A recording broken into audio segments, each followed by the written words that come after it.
à mes enfants, à mes jeunes frères, quand ils ont un travail comme le travail de la poterie, il faut qu'ils aient foi. Oui, c'est la foi qui peut faire tout. Quand vous avez la foi, vous pouvez déplacer des montagnes.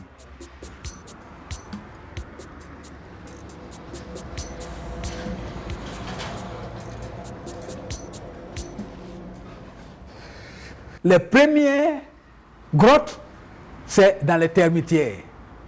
Et la termitière, c'est de l'argile.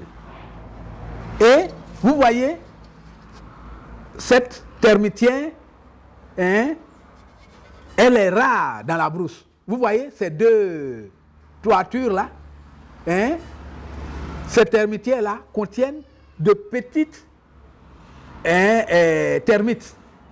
De petites termites qui font ça. Et ça, en général, il va avoir, je ne sais pas comment on l'appelle en français, souvent, il parle.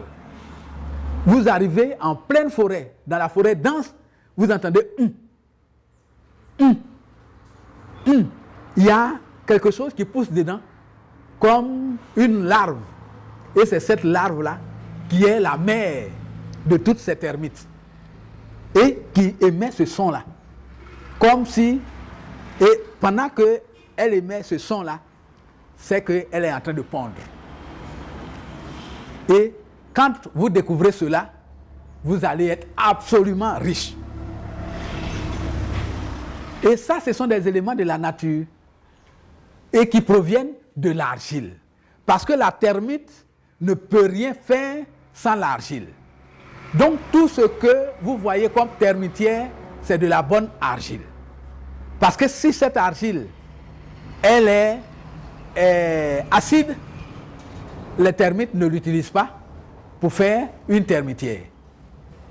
Et donc nous, notre peuple, le peuple de forgerons et de potiers, nous sommes comme les termites.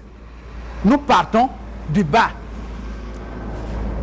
Nous partons chercher en profondeur pour mettre à la disposition de tout ce qui vit. Et donc, la poterie, comme je l'ai dit, c'est la maternité. Et celui qui ne sait pas, je dis bien, celui qui ne sait pas écouter Dieu ne peut pas faire la poterie.